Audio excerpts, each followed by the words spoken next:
I'm on the mic. Well. Everyone's asking me about Chomsky. I didn't look into Chomsky, but I think Eric did. So we'll get to Chomsky. Yeah, Chomsky.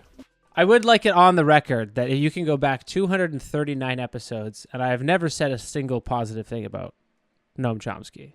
Yeah, have we even really talked about him? Like, I think he has some good analysis. Like, I think he's like written aptly, but like criticizing capitalism. Yeah, we have not had an extended discussion. I've mentioned he is a fan of Charles Peirce. I think that's about it. He's important in like philosophy of language, but like for the bad views, I think. His generative grammar. Eric, I didn't tell you this in the chat, but I hate to break it to you. Charles Sanders Peirce is in the Epstein files. Uh-oh. But was he emailing Epstein? He did not email Epstein, and I don't think he went to the island either. And the island probably, when he died, probably still belonged to Denmark. But no, Peirce appears in the Epstein files in the context of a physicist, I presume a real physicist, trying very patiently to explain to Epstein why his theory of conscious observation is just bullshit, but he's doing so very patiently. And one of the examples he brings up is Peirce, and how Peirce describes what Epstein is trying to describe, but much better and 150 years prior. There are certain people that I've noticed on Twitter, like who, like on the left, who have kind of had a real jubilation, like about Chomsky being in the Epstein files, and they're kind of like, yes, finally, I have like a reason to hate him or whatever. And I don't know. I just find it like if you either like the guy's ideas or you don't, and like his personal life, it's like because he made bad decisions about who to be friends with, I guess to me like doesn't impact. I've never been like a huge Chomsky person. Like I said, I think he has like some fine views, but it's just like funny to watch people who like have always kind of had this intuitive hatred for him because maybe he's like insufficiently left enough or whatever for on certain things, and they're just like, yes, finally. Like, and I'm just like, who cares? Like, I don't know. He made bad friends. Like, that doesn't impact his, like, the quality of his views. Or he had poor judgment when it came to friends. Being friends with Epstein does not affect his already paltry and way overrated contribution to the philosophy of language. Yeah, exactly. Like, whether you liked him or you thought they were simple, like, I guess to me, like, nothing's changed. Like, I don't know. He hasn't, like, there's no evidence that he, like, participated. He just knew shit and was like, I'm going to still keep being friends with this rich guy. Like, that's stupid, but it doesn't impact, like, anything about his views. I think he sits firmly to the left of what passes for mainstream left. But he doesn't deliver stuff with like the frenetic like energy of Zizek, but he does say the right thing. Like, I agree with things he says. He's just like, if you want to know about foreign influence, then look at the influence of Israel on the state. It's like, okay, speed it up a bit, Chomsky. But unbelievably boring talker. Unbelievably boring and slow talker. Like maximum stereotype of like slow, boring, like a non-academic. If they pictured like a boring academic in the way they talk, it would be the way Chomsky talks. The documentary Requiem for the American Dream that was on Netflix a few years ago, that was pretty good. That was like a good analysis of like capitalism. So he says good stuff. But yeah. Did we not talk about the Chomsky-Foucault debates? Oh, maybe we did way back. Possibly what also just started the hatred, because he's like, I see Foucault as an immoralist, and like all the continental theorists are like, and you know that Lacan guy, he's a charlatan, like Chomsky's famous for saying. Oh yeah, he he's gets dismissive. a bad rap for people who get like thrown into that stuff in their early 20s, and then they're like, oh well, this guy doesn't like these things that I like, and then they hate Chomsky. But like otherwise, I don't know. He's fine, I guess. That stuff, the emails are enraging to read, like him giving like Epstein public relations advice in like 2018. Yeah, that's not so good. Bit late to be looking good doing that, but like otherwise, you know, okay, fine, Chomsky, yeah. Relative to the other, we'll call them writers, the other authors found in the Epstein files, though, Chomsky comes off like a genius. Why do you say that? Because his writing style is comprehensible, maintains a through line of a thesis from the beginning to the end of the paragraph. My number one lesson that I have gleaned from reading the Epstein files is that we need to deport Deepak Chopra immediately. Because with the Epstein files, many are going to be focused on who enabled the pedophilia, who enabled the child trafficking. And that's important, obviously, but no one's going to be focusing on what enabled Jeffrey Epstein to style himself as a sort of intellectual or patron of the arts or even a philosopher. As we'll see, he was developing a sort of philosophy I'm going to put in the school of panpsychism. But this cloying sycophant, Deepak Chopra, is largely responsible for filling Jeffrey Epstein with the idea that he's in fact brilliant, because Deepak Chopra says, "Sir, you're brilliant, and it's because no one understands you. That's why they're rejecting your ideas out of hand." Oh yeah. I actually own. Sorry, I wanted to add this. I own a book of Deepak Chopra's because it was like 10 or 15 years ago. I was watching some of this new thought shit, like quantum physics affects your reality if you choose to let it stuff. And I thought this was hilarious. So I was going to undertake to write, alongside my academic work, a parody self-help book. So I went to BMV and I bought a few of these self-help books. And one of them is called The Secret by Deepak Chopra. Of the books that I bought, there were 3 of them. The other 2 were kind of funny. Then I read Deepak Chopra's, and this was, I read half of it, and I gave up on my parody project because it was so fucking stupid. It was beyond fucking stupid in a way that there would actually be no way to parody it, because it's impossible to make it stupider than it already is. And this guy has written 80 books. Yeah, he strikes me as one of those writers who people just love, and it's like this, it's frustrating to talk to people who love it. He reminds me of that like Yuval Noah Harari guy who wrote Sapiens. Like people are like, oh, I love him, his book is that Sapiens book's so good, right? Like you just don't know how to. I mean, he's better than Deepak Chopra, but yeah.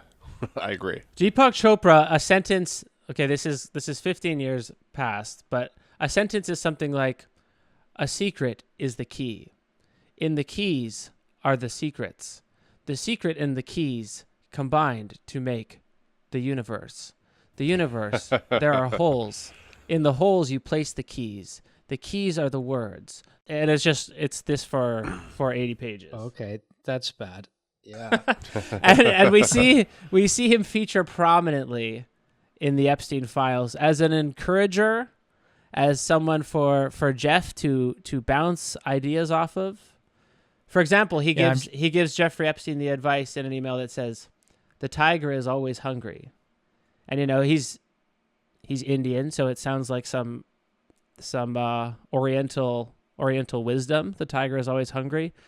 But this, then I tried to back search where it actually came from, and it comes in response to one of Jeff's emails. And Jeff's email reads, "Woody told me that you have your own wild publicity problem with alleged hooker blackmail. I told him I never heard of it. It appears we had each been bitten by the tiger, but not eaten." And this is where Confucius say the tiger is always hungry. I'm guessing that's Woody Allen. Yeah, everyone's getting blackmailed by hookers. Why does this keep happening? I'm seeing another one of Chopra's quotes coming out of I think it's the latest release. "God is a construct. Cute girls are real." That's another Chopra. That's more of a behind the scenes. We're supposed to read all of this stuff, presumably. Incredible. That's profound. Incredible. Some of the deep Oriental wisdom that they're known for. God is a construct, but Young girls are real. You could tell a lot about these manosphere types from the quality of their like degradation of women when they think nobody's looking. Well, that wouldn't affect the manosphere people so much, but Deepak Chopra is more in the style of I'm gonna sell meditation classes to celebrities for $8,000 an hour. He's created by Oprah. Well, he goes full on like that, and apparently with these exchanges with Epstein. I mean, I guess everyone who's emailing each other in these Epstein files are assuming that nobody's ever going to see any of this stuff. It's good on Chomsky again that he was saying like this stuff is silly when Epstein starts going on about eugenics to him. He does say that. He does say that's silly. One of his theories. He says he shuts him down. Says that's impossible. You know? Yeah, right.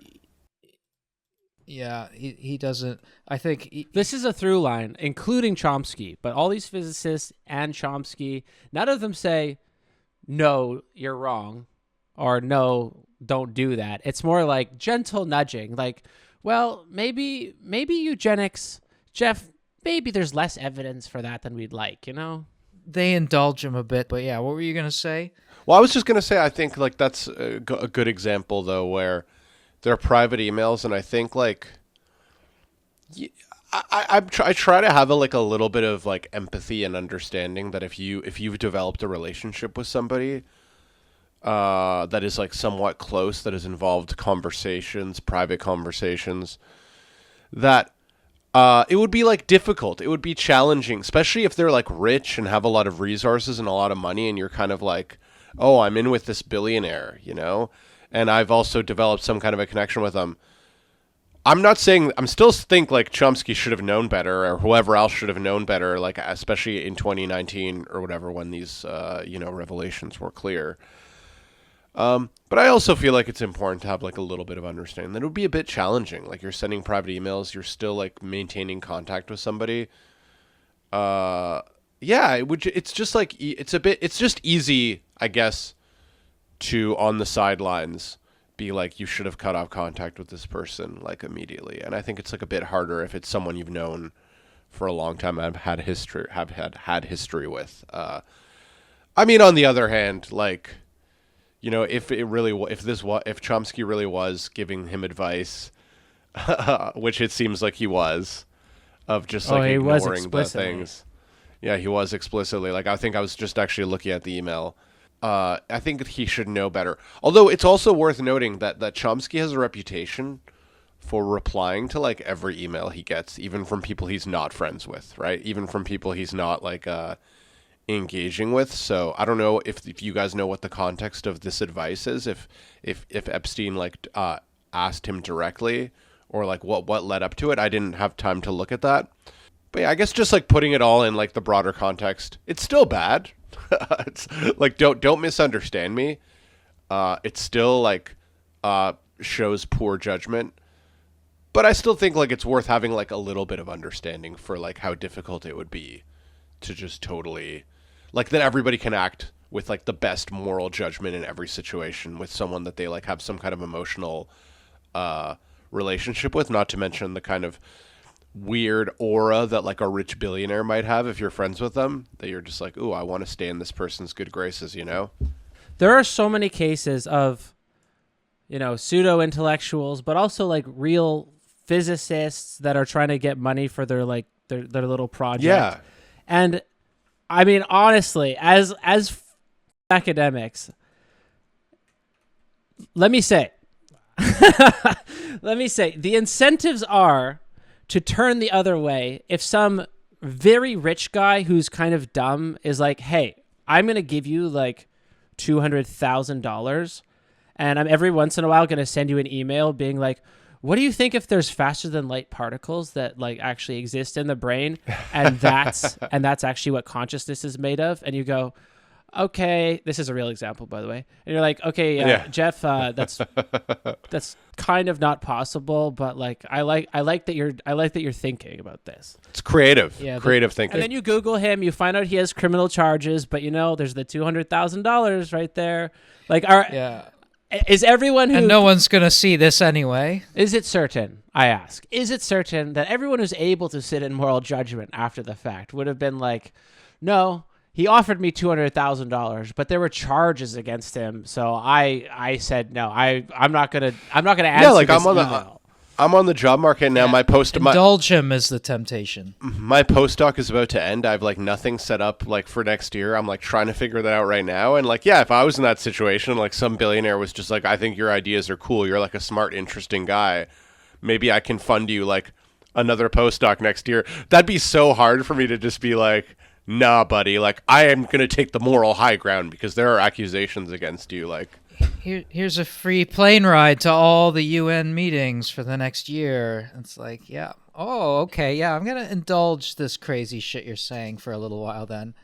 Yeah, so there's a roster of people like this, some implicated more than others, but I wanted to give you guys a sort of picture of what they're sending and what kind of people these are. So, a lot of the people that he reaches out to seem to be like neurologists or physicists, and some of them are really well known, but a lot of them aren't. So it's basically like he has an email list of, I would say it sounds like sort of grad students or something like that, or researchers, not celebrities, not celebrity physicists. Yeah. And he sends them emails, are basically asking for pitches, like, hey, I want some fun ideas. What can you guys come up with? And presumably, you know, if he likes your idea, then it gets you funded. But these are really not just like strictly speaking academics. But they're like calls for papers like, hey, I need to fund something to make me feel smart. So here's some ideas that came back from one of his pitches. Number 1, a series of workshops focusing on neglected knowledge, such as Russian psychopharmacology, Thai architecture, Buddhist psychology, Chinese opinion control, etc. So a workshop series. 2, a psychedelic retreat for a group of select individuals with the explicit goal to create a tightly knit but disentrenched group of individuals capable of radically rethinking and influencing global affairs. So presumably the one who's pitching this wants to be in on that group, of course. Number 3, a news agency specifically designed to amplify signal in the noise and to eliminate opinion bias as far as possible. Okay? And God, this is so embarrassing. Like the ends of these emails are just like full of exclamation points. They reek of desperation.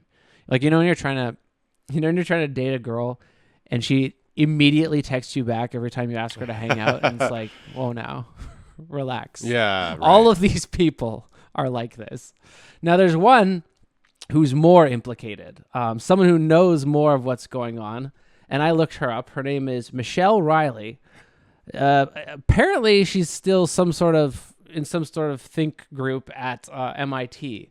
But her profile says Michelle Riley is a scientist, an artist, and a systems thinker whose work resists easy classification. And of course, that's code for she's a bullshit artist. Okay, and she pitches Epstein on, quote, what about a new Rosicrucianism of sorts? A Jejune Institute-styled blurred reality fiction, negging of your enemies would be pretty damn fun. So she's basically saying, hey, Jeffrey, why don't we start a cult and I'll be in it. Back to quoting, what are your thoughts on funding and constructing your own intelligence agency? Unquote. So she's really trying to get in here, desperate to be on the inside of something with this guy. And then this is the final sentence. Quote, like any decent trader, you should estimate various time lags, regime changes to seek relevant trends.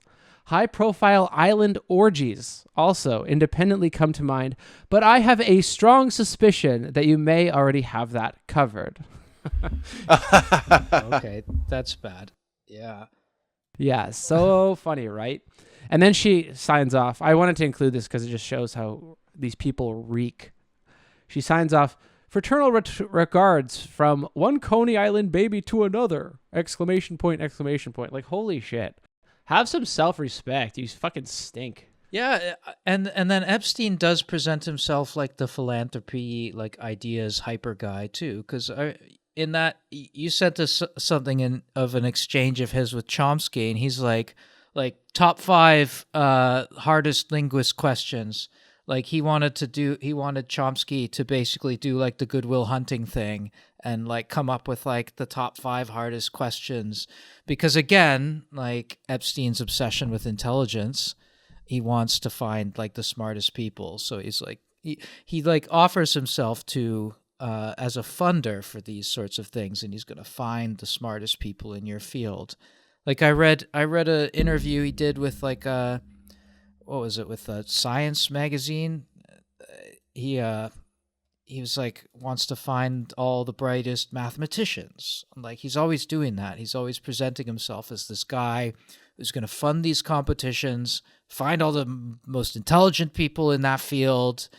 And like, this is your field, whoever he's emailing, and like, what do you think of this? He wants to do the 5 linguistic questions to Chomsky, and Chomsky's like, well, I'm not David Hilbert. I can't think of anything like that.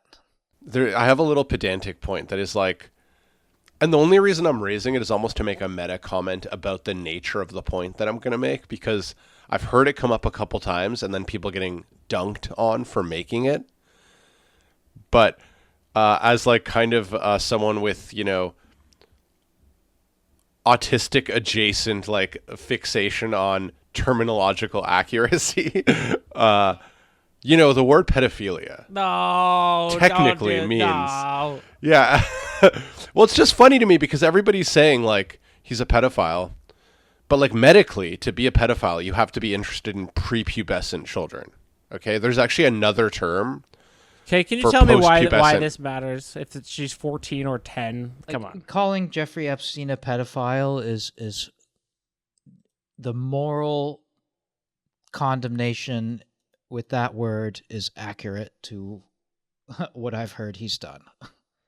I agree with that. I actually think it's less a legal question, more a medical question, because legally there is no distinction between like pedophilia. It's just underage. The legal category is just underage. There's no talk of pedophile or not.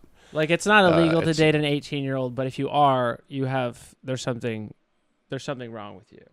No, but even when you're doing something wrong, like in my understanding is that legally, the word pedophilia is like never used. It's always just about like underage or minor.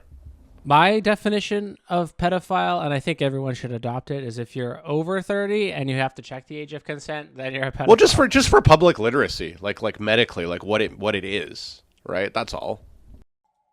Well, we all know that the greatest defense of pedophilia is also a book that Jeffrey Epstein was interested in. That is Nabokov's Lolita, which makes the argument that all of our literary heroes were basically pedophiles, including I think it was Edgar Allan Poe was one of the big examples. Or Justin Trudeau's dad, when he started dating his mom, she was like, he met her at a pool and she was like 16 or 17 and he was like 40.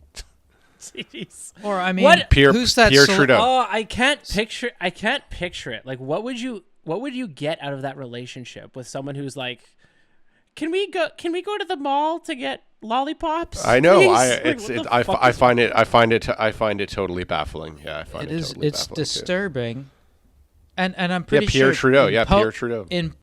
In Poe's case, it was like a cousin too, so there's like an incest element to you know who else? You know who else? Also Cormac McCarthy, the writer of No Country for Old Men, the novels, among others. He had a very extended relationship. The Road? Blood Meridian. Yeah, he had an extended relationship, like over decades, with someone that he met when she was 16. Bro. Yeah. We teach like 19 or 20-year-olds, which is quite a bit older than 16. I don't know how you can even stand voluntarily to be in a room with someone that age, where you have to have like a conversation.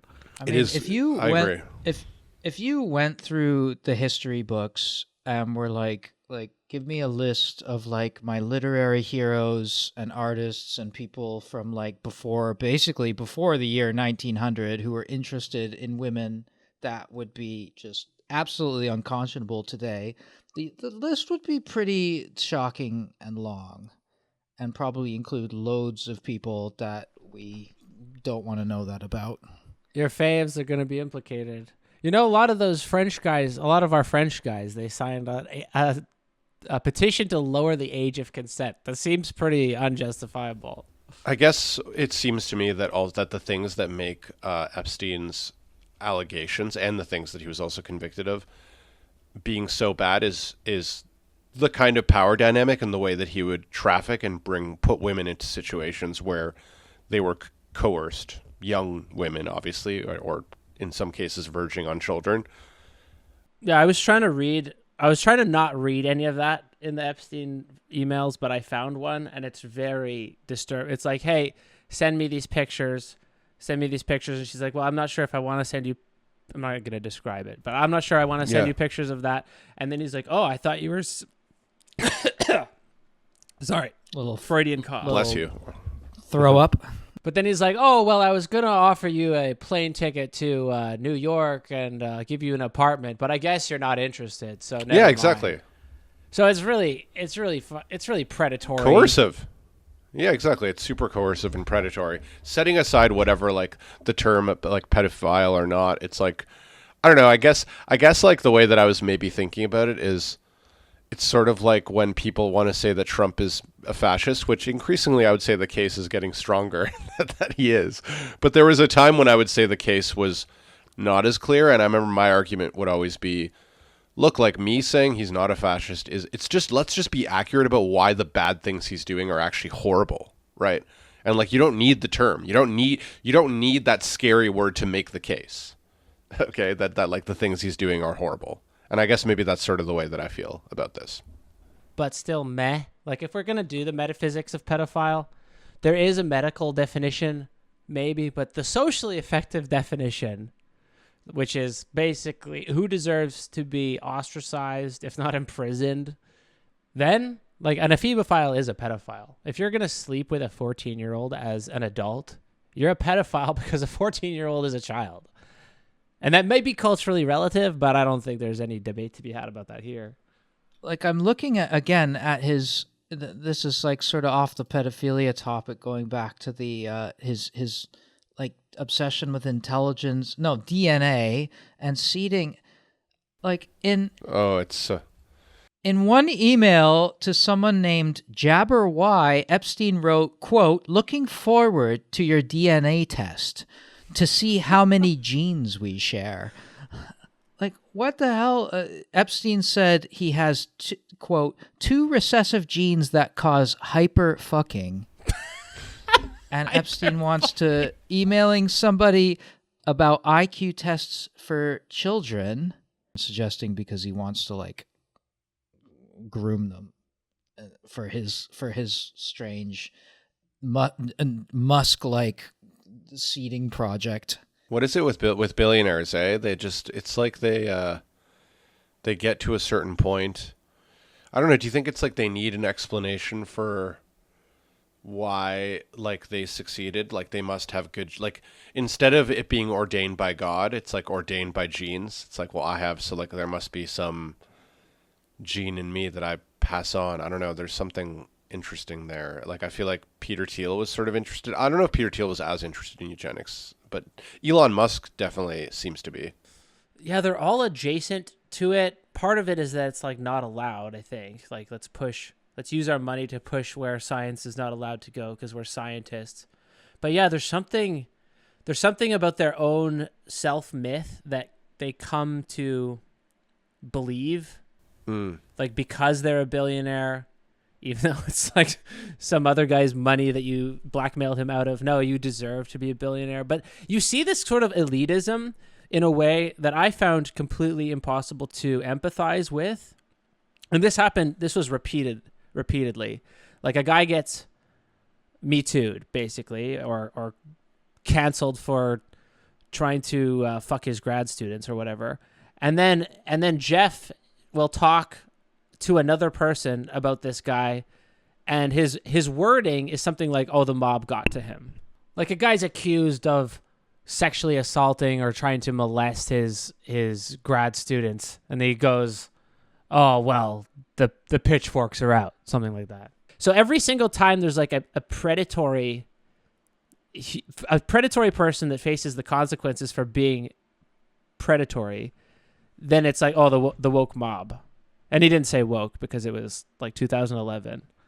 But even with Chomsky's way of phrasing him helping Epstein is saying, oh, well, this is how the rabble are. Well, he talks about the hysteria around like women's rights or something. Yeah, hysteria. He said, right? We have to learn how to manage these rabble. And that's one of the things that I found, like, it seemed like there's a rapport between this class of people that I don't think that way because I don't have $1 billion or I'm not a cultural elite in that way. But they seem to speak the same language on that level of like how to keep things away from the bloodthirsty zombie hordes below them. And one of those strategies is clearly eugenics and an interest in eugenics. And then another one, I mean, this article points out that Epstein's interest in eugenics is similar to Richard Dawkins. Dawkins does try to pass eugenics off like it is just like artificial selection, basically, like animal husbandry just applied to humans, which is really not what eugenics is. Eugenics is like eugenics is like fundamentally a racist science that targets populations for whatever, like sterilization, preventing them from reproducing, like setting them apart, segregating them. Like, yeah, something like that. So Jeffrey Epstein also had an interest in like race science and the genetic basis for differences in intelligence, like straight up just bringing like racial pseudoscience back into play. Yeah, there's definitely a latent belief that they truly believe in, I think, all these guys, that they are different from the rest of people. And this would ethically mandate them to do like whatever race, IQ science, eugenics on the rest of us, because relative to them, we're herd animals. And so by that logic, if you rape a 14-year-old, you're artificially inseminating a sheep, not raping a 14-year-old, because she's not part of the group of real people. And you see this if you go back to the pitches that were sent to Epstein by these like academics. Their idea, when asked, was to create some sort of secret society. One of them said we should make a new Rosicrucian group, and one is like, oh, we should have our own private intelligence agency, and one's like this in-group of intellectuals. So these are all about making cults, about the strivers who want to be in this upper crust, and then what the upper crust do with their money is make groups in order to distinguish themselves from the rest of society, because they don't see themselves as part of it. And we could elaborate this into Thiel's like his little feudal states that are distinct from the rest of the country, all that stuff. Like at a certain point, you just detach in your mind from the rest of people. And the irony of that is like him and Musk, especially, they think they're super intelligent, but we now have like full on display their thought process. And they're borderline, they're medically stupid. They believe in anything. They believe in anything they see, anything you tell them. Well, I'm not surprised. Yeah, his interests, like, I'm surprised phrenology isn't on here. It goes through telekinesis, clairvoyance, and telepathy. Basically rewinding the credulous clock back to the 19th century, but with, 20th century funding and science. That's what, 21st century, where the fuck am I?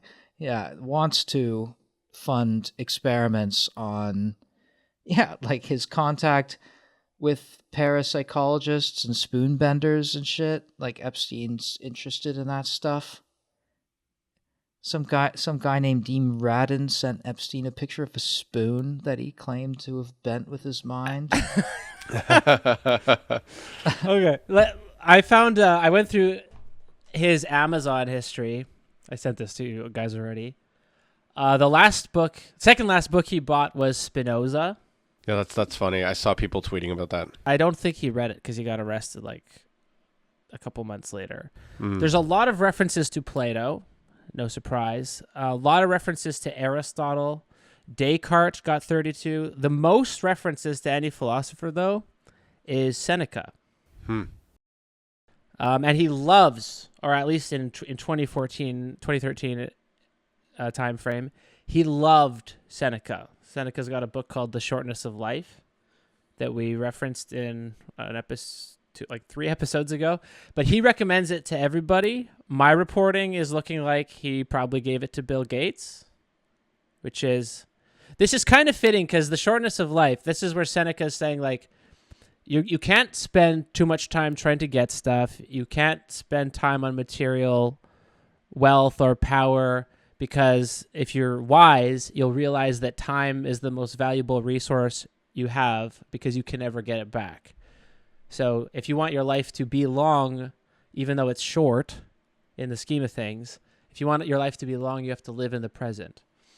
Now, how Jeffrey Epstein fits in fucking teenagers into living in accordance with virtue, I'm not exactly sure how that circle gets squared, but he loves the book. So chilling proximity to Stoicism. See, that's why Epicureanism, I knew it. It's a sign. It's better.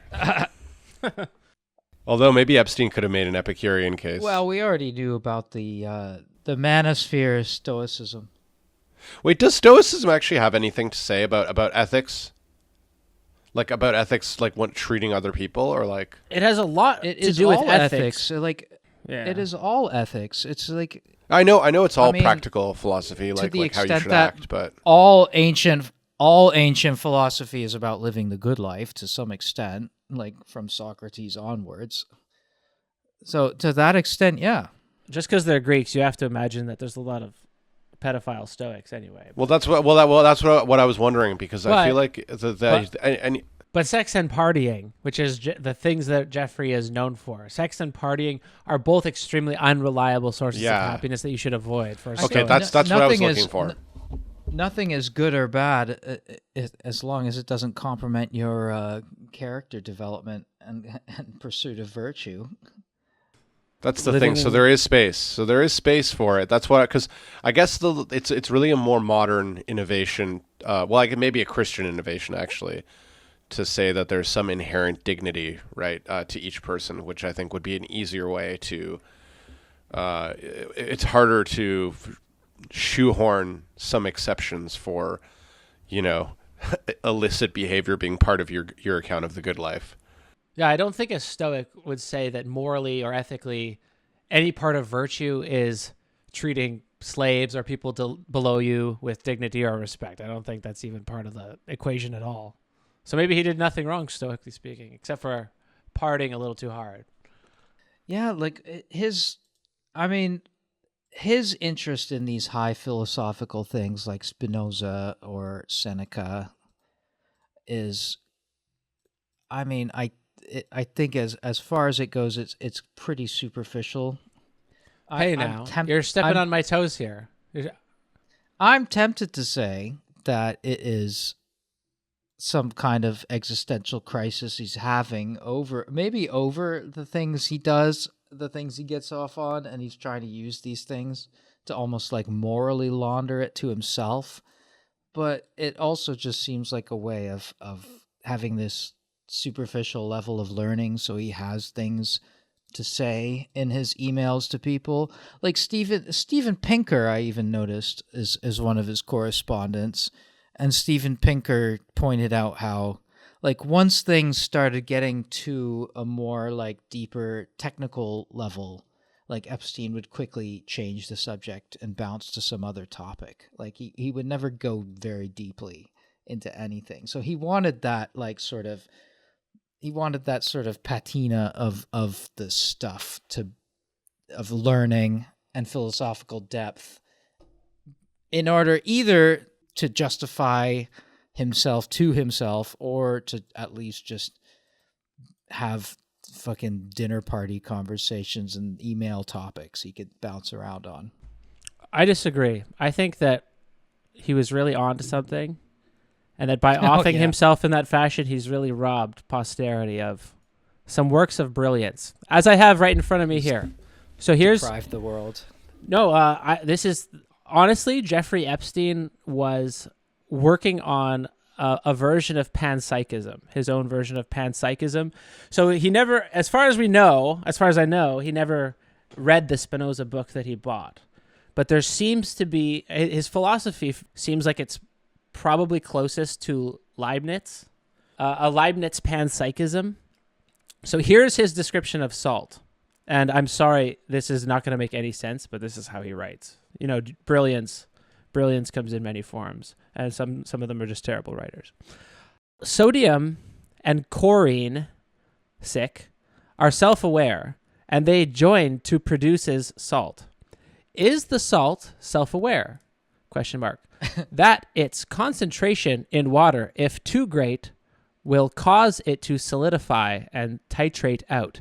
Does it know it's reaching a critical point? ? It's all the same. It's all the same. Everything is God. He's on the Spinozan train here. Sorry, back to it. Are clouds self-aware? They move. They move, change, exchange material with other clouds. Divide. Exist only in a narrow band of temp, humidity, pressure. So you can see what he's saying here, what he's working on here with respect to salt, NaCl, sodium and chlorine, and clouds. They do things. We can observe them doing things. So the proper interpretation should be that there is some sort of intelligence within them, which is sort of what Leibniz thought was evidence of the monads. There's very, very basic forms of intelligence in these basic forms of ordering. They order according to a pattern. That pattern is a sign of intelligence, because we know when we do things intentionally, patternedly, that we are intelligent. So we extend this to lower things as a lower form of intelligence, but still the same, just a difference in scale. So when we see that chlorine and sodium combine to produce salt, there must be an intelligent principle by which they know that they are supposed to combine. And similar to when you put enough salt in solution, eventually it stops dissolving. Because there's a point at which it stops dissolving, there must be some intelligence that knows that at that level we are no longer going to dissolve. And similar to clouds separate from each other, then they rejoin together, they move around, they do rain. So obviously the correct interpretation of what's going on here is that they have just a lower form of intelligence, but they belong to an operative principle. Because they do things, we can see that they have a base form of intelligence within them, the same form of intelligence that is within us. So, of course, everything is a participatory element in intelligence, mind. So, God, panpsychism. I love it. And then we come to another. He invents a kind of particle, or he thinks there might be a kind of particle in consciousness that is faster than light, and he presents this theory to a physicist, who answers him with, "Could you please clarify what is the problem that you think you have solved? I presume it isn't anything measurable, since I haven't heard the measurement needed that would give a different solution than what standard methods give." So he sends this message back to Epstein saying, like, this is horseshit. But then Deepak Chopra apparently is on the thread, and he basically says to Jeffrey, "Don't worry, man, this guy doesn't understand your brilliance." Deepak Chopra says this: body, mind, and universe are all symbols for experience, and the knowing of experience in awareness. Pure awareness is non-symbolic. And Jeffrey says, "It is clear that for hundreds of years, many great minds have failed at the basic understanding of this issue. So far, no theory supported by repeatable experiment and evidence. So, most of the thought on this are just that, thoughts, great discoveries were often encouraged by the technology of the time. Electric, microscopes, telescopes. I am confident that the Internet is a tech tool, must be part of the inquiry, the newest of tools. Otherwise, it's just some thinkers, most not as good as Plato or Aristotle, still doing the exact same thing. So he sends his theory to a physicist. Wow. The physicist says, this is bullshit. And Deepak Chopra pulls him aside and says, don't worry, Jeffrey. They just don't get you. I mean, incredible. Clearly incredible. Just this narcissist who thinks he's got these great ideas. Fucking magnets, and man. He's got a lot of money, so genuinely intelligent people magnets have souls. Fucking clouds, genuinely. How do they work? No one's ever thought about this before. They will indulge his insanity because he's the money man. He's been called a financier. Like, that's when you read things about Epstein, he's like called the wealthy financier. He's the financier. He managed, what was it? It was the Victoria's Secret guy. That was one of his major accounts. The Victoria's Secret guy was one of the places, he was Les Wexner, like Epstein. I think so. And he could get this kind of indulgence and attention, and then he had these strange ideas. Yeah, I can conceive being ruled by pedophiles, the elite pedophile cabal. I can also accept even, being ruled by retards. Because look at our ruling classes. But what I can't abide by, this is just too much for me to accept. But what it turns out, the real world that we live in is one where we're just ruled by retarded pedophiles. I don't think we should accept this reality. You know what I just realized? When you become rich, like this rich, then you can basically make the whole world give you like AI psychosis, sycophancy, except from real people. Yeah, you're talking to fucking Stephen Hawking, and he's like, Jeffrey, there's much to think about in this idea. Yeah, exactly. If you get money, you get to have the whole world act like ChatGPT towards you. Yeah, that is so true. Indulge you. And then, like, this is the reason. Here's a perfect example of the reason he's like this. Is because he's like, Doobs, data usage based enthusiasts. So whatever that is. Then Chomsky says to him, "Great term. Can I plagiarize it?" Didn't understand it. Awesome idea. Such a good idea, bro. Yeah. Like, cool, man. Yeah. Like, I'm sure Chomsky had like money, but I don't know. I guess he's just, Epstein, cool. You used to be into new atheism, Victor. Do you know a guy named Lawrence Krauss? Yes, I do. Because he's in here. He's some sort of physicist. And Jeffrey Epstein is in here giving him advice on how to deal with an online mob after he got fired from ASU. I assume that's Arizona State University, for groping a grad student, I think. This is another one of these Joe Rogan physicist guys. Yeah, and to be fair, I was never really like a fan of Lawrence Krauss. I just like knew him because he would be like one of those people that would show up on the like new atheist like debate circuit. It would often be Lawrence Krauss against some religious person. But I can't even really recall whether he was any good back when I mean, by the way, to be clear to the listeners, when you say I used to be into new atheist, used to here is like 2008. Okay. So I just don't want anybody to think that this is something recent that I've been interested in. I'm talking like almost 20 years ago. Okay. Sorry, you're my new atheist correspondent, because I haven't heard of this guy. Yeah. But I did happen to know who that is. Yeah. Lawrence Krauss and Epstein. Epstein actually argues, so they're close enough that Epstein is arguing with him, because he's like, how do you know that there's no faster than light component if you can't build a detector to detect it? And Lawrence Krauss says, well, you'd have to, if something were going faster than light, you'd have to see effects that precede their causes. And Jeffrey Epstein actually argues with him. He's like, we're not just chemistry. That's the point. Chemistry dictates our animal portion. If it's just chemistry, the solution would be easy for the simplest of living organisms. But they are not. Not at all. Something else must be playing a role. Open your mind. He tells a physicist to open his mind. Deception is part of living systems. So is intent. They are not physical parameters.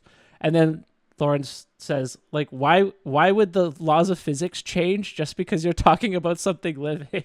Chemistry doesn't affect physics. That's interesting because he talks about living systems to Chomsky as well. He's like, living systems need energy, hence they feed, all caps. Plants, vegetables, all try to protect themselves, skins, poisons, etc. I believe the best benefit to cost ratio relies on deception with a capital D, and to know the mind of predator-prey, language is the tool. It allows a shared understanding of mental objects, mental states, and mental actions.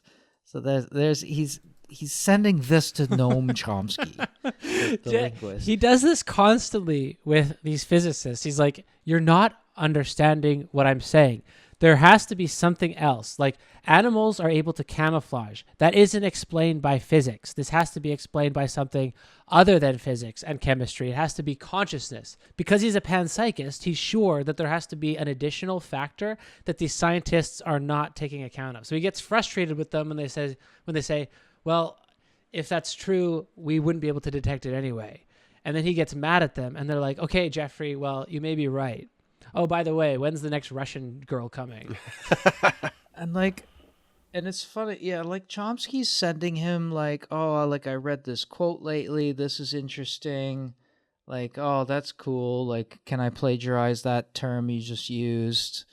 Like, and then he sends personal things. But Epstein's just sending like insane shit. Didn't he say, because Noam Chomsky's the universal grammar guy. Didn't Epstein say, like, what if you just stuck a chimp in a room with language? Yeah, like, no, he didn't even say that. He said oh my God, this was a funny line. I didn't understand most of this message he sent to Chomsky. Do you think he's really high? Let's just read the whole thing, because it's, yeah, even if far, it could act as a North Star. Power has many properties. Those might be some. Is the ability to care for many power? Is the ability to find new medicines power? How about a challenge? Okay, here's a pitch. This is a fucking pitch. How about a challenge that says, put a thing in a room and see if it can learn language? That was how he articulated it. And then Chomsky got back to him saying, how about putting an animal with a human auditory and visual system in the same room as a human infant, a chimp, for example? Yeah, see if it can learn speech, but yeah, it doesn't. Even with huge training efforts, which the infant doesn't need at all, the results for chimps will be zero. Then Jeffrey Epstein responds, says, we'll call it the Chomsky Challenge, 50K in prizes. Use the internet to reach the brightest minds. Does this guy think that no one has tried to teach a chimp language before? No one has ever thought of that as an experimental idea? Well, wasn't he just saying that basically that would be impossible and not work? Like, it wasn't an actual suggestion, was it? I think it was a hypothetical. If you do that, yeah, the chimp would not learn anything, even if you gave extensive training. But then Epstein takes it. But then Epstein takes it as a real thing. Oh, that's what happened. Yeah, look, I don't know what to say. Chomsky's like, if you put a chimp in a room with language, it's not going to learn language. And Jeffrey goes, I'll give you 50K if you can do it. This guy's so dumb. Rich people, do you think that, like, it is very interesting how stupid he seems, because this is shocking. This is something that an 8-year-old asks. Like there's zero comprehension of how anything. Do you think he's high though? No, this is something this is somewhat of like a feeling I have. Like it kind of makes sense that rich people become or are they like, so I think there's probably a lot of rich people who are pretty dumb and then get really lucky and do really well in business. And there might be like some smart rich people who are pretty smart, but I kind of wonder now that we're like reading these, if being this level of rich and sort of having all these influential people, if it makes you dumber. And the reason why I think it makes you dumber is for exactly the effect that I mentioned before, that people start treating you you start getting treated as if you're always talking to people who are like ChatGPT, like who are sycophantic. And I feel like that makes you stupider because you're not getting any like hardcore resistance. Yeah, you're not getting any friction. So more and more your ideas are getting taken up as having insights, which reinforces the idea that you're really smart, which just like removes the filter on your thoughts, and you just say any old stupid thing and people are just like, yeah, that's really interesting. There's like an interesting insight there. So you just become dumber and dumber and dumber because nothing you say is getting any friction or resistance, to the point where all of a sudden you just become basically like an idiot with money. How could someone be so dumb to think that no scientist has ever tried to teach a chimp language until he came up with the idea? So I think your explanation has to be right. A capitalist class that is this wealthy is no different than a psychotic. Exactly. And then they keep thinking that they're so smart, and their ego gets bigger, but they get dumber in direct proportion with how they get more ego in direct proportion with how dumb they get. So like the dumber they get, the bigger their ego gets, and the more they say stupid things. Yeah, we could add this to one of the types of alienation that belongs in capitalist society, because Marx already said capitalists are alienated from regular people just by dint of not having any concerns. But they're also, at this level, alienated from causality itself, because they only get positive feedback. So they spiral into just the most insane explanations for whatever thing in a feedback spiral until they don't live in reality anymore. Yeah. Poor them. Yeah, exactly. This must have been a weird version of like applying for funding, because like Chomsky, for example, is getting emails from this guy who has the money, but it's like weird ideas, and you just have to wait for a good idea or be like, no, I don't think that's going to work. Whereas like the normal funding model is like you have to write a application to the government for like shirk funding or whatever. You have your idea, you want to get it funded to do the research, you got to make a pitch. But this is like crazy rich guy with the money comes up to you with his ideas and the money, and you got to be like, sorry man, like that's not gonna be worth me undertaking. Yeah, exactly. I would love to know, because some people must realize that this is a risk. And what are they doing to protect themselves, right? Like, what do you do to protect yourself? You just like wouldn't make friends with random people. You would just have to like only be friends with people that like you, that knew you before or trusted you, because like how do you, or you're just like really diligent and like challenge people to challenge you all the time because you're like, I don't want you to be sycophantic.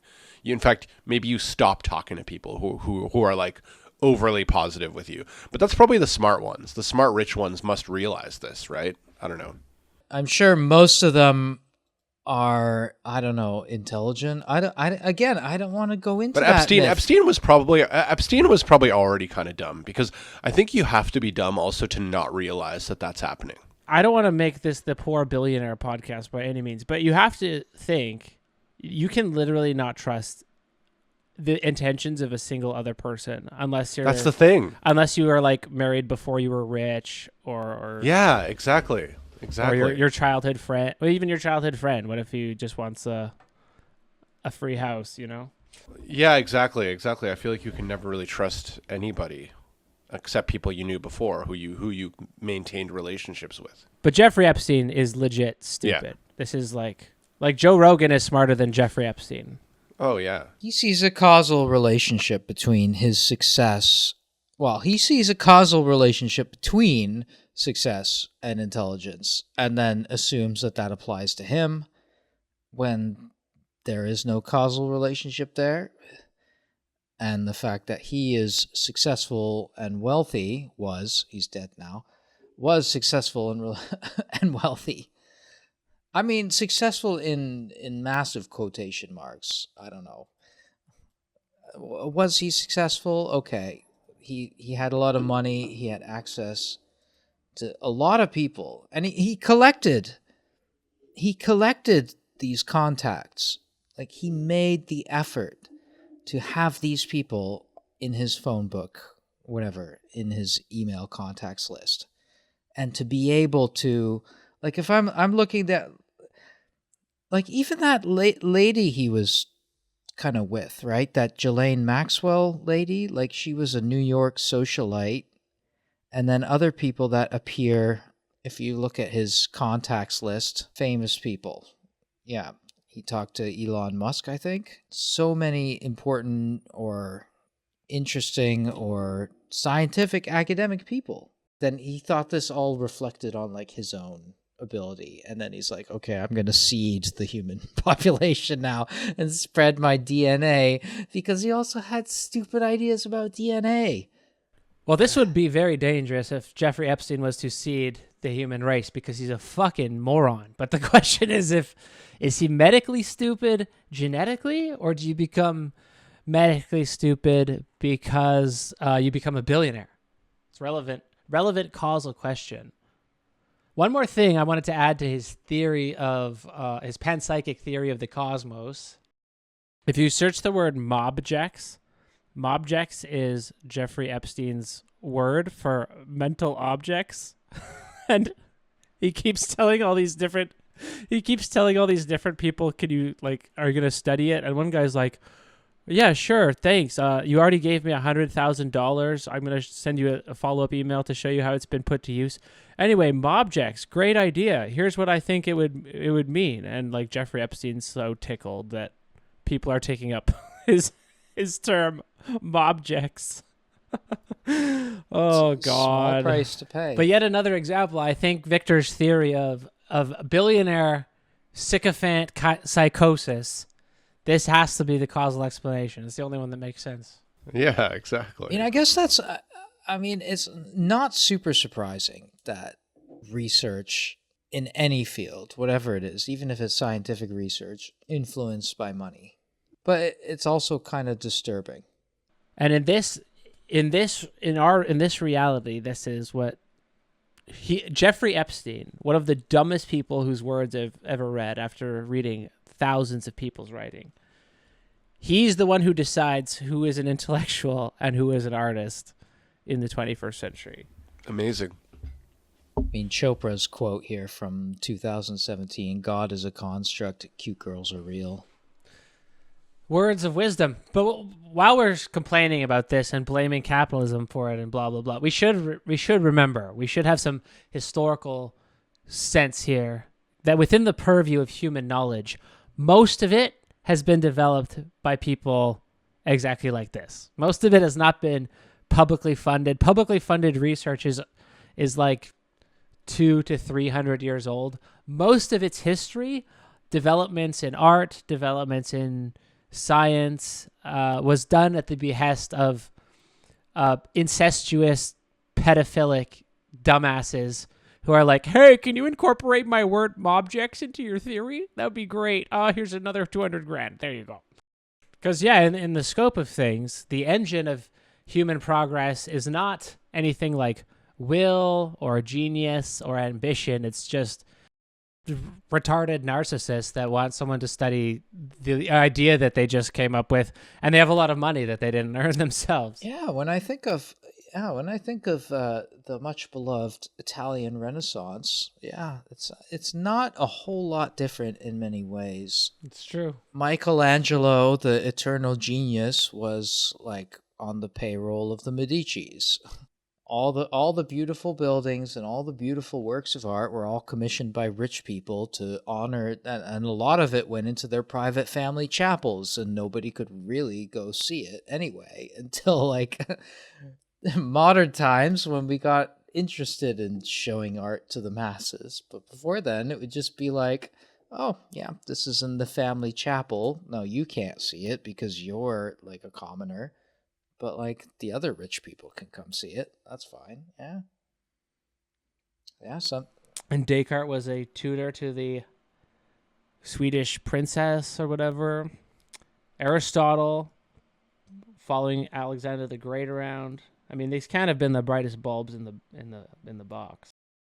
Anyway, not justifying it. We're not trying to go back to the 16th century. But it's not all that foreign.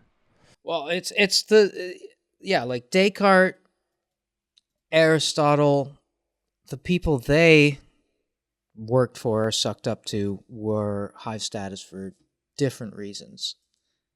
Epstein, not because he had a family name, but just because he had money and was good with money, I guess, or was at least just the kind of fake it till you make it person. Trust me with your money. Victoria's Secret guy gave him his money. Some other people trusted him with money. He was okay with math. Well, probably because he had pictures of them in bed with teenagers. I mean, that's the most logical explanation at this point, isn't it? Right. Exactly. Last reference to philosophy that I found, apparently he drops Plato at parties because someone named Lola M messages him and says, I just realized that when you criticize democracy, that's another theme of these guys. When you criticize democracy, you used Plato's argument with the surgery. Plato's point in the Republic is that you need to, you wouldn't trust a non-expert to operate on your body. Someone who is good at speaking about surgery, you would not trust them to do surgery on you. So just like that, we need a statesman who's a professional statesman to run the state, not someone who is elected because they're good at speaking to people. Oh, and the end of that message, it says, I just realized when you criticize democracy, you used Plato's argument with the surgery. Then she says, I also realized that cum is really good body lotion. Just wanted to make sure the whole message got in there. Amazing. Lovely.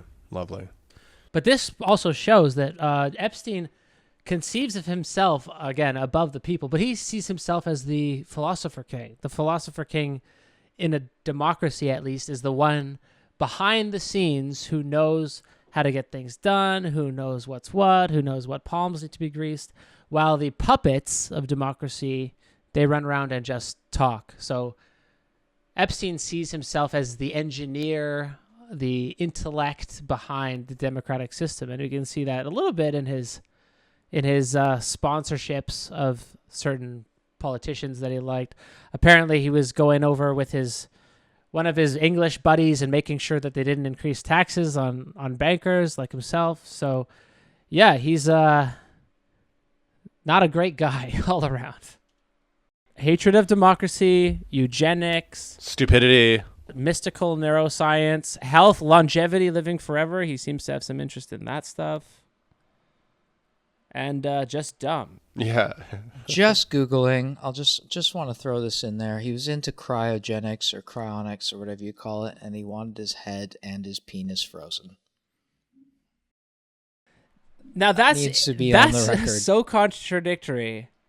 That is contradictory because that's exactly the opposite of the purpose of Seneca. Right. Exactly. Yeah, the short life thing, and then it's all just whimsical bullshit. All right. Well, good place to end. The theory of Epstein. Victor, I think you get the gold star for the day for solving it. Oh, well, I appreciate that. Psychosis. Billionaire psychosis. He's psychosis. So the next time that you think you have the right to criticize a billionaire, remember that they are suffering from a mental illness and you are being ableist by criticizing them. Yeah, he's alienated from how did you refer to it? He's like a new category of Marxist alienation. alienation from intelligence. Yeah, exactly. From the own brain. It's or a subcategory of self-alienation is like alienation from your own brain. Yeah, alienation from like interpersonal critique or something. I don't know. Friction free. No self-criticism possible.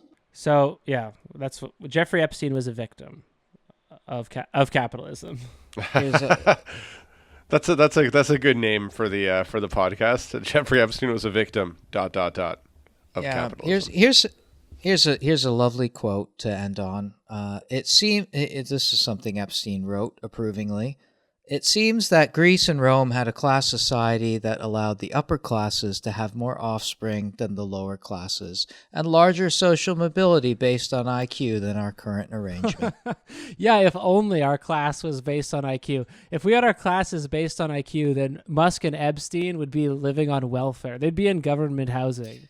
Yep, both Greece and Rome had a class society that he is approving of. Awesome that the two guys who are obsessed with inheritability and IQ are these two guys. Awesome. Q. Yeah. All right. Throw that in there. Why not? Good Good stuff, guys. Bye. Talk to you later.